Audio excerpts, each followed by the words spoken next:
سپاہی روڈوں پہ آ چکے ہیں۔ آج 5 اگست ہے، 2 سال بے گناہ قید خان صاحب کو، اور خان صاحب نے کہا تھا کہ ملک کی عوام باہر نکلے۔ تمام سختیاں توڑتے ہوئے، پولیس کے ناکے توڑتے ہوئے کراچی کے عوام، پوری سندھ کے عوام اس وقت روڈوں پہ نکل چکے ہیں، اور ہم ایک ہی اپنی ڈیمانڈ کرتے ہیں کہ خان صاحب کو فوری آزاد کیا جائے، ورنہ یہ ہماری جو پرامن ریلیاں ہیں، پرامن جو ہمارے یہ احتجاج ہے، ان کا دائرہ بالکل بنتا جائے گا اور ان کا دائرہ وسیع ہوتا جائے گا۔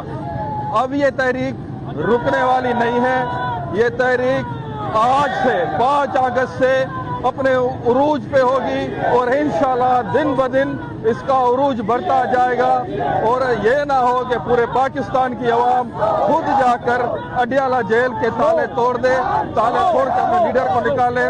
اس سے پہلے مقتدرہ کو ہوش کے ناخن لینے ہیں اور فیصلہ کرنا ہے کہ ملک کے اندر آئین کو بحال کیا جائے، انصاف کو قائم کیا جائے۔ بڑی مہربانی۔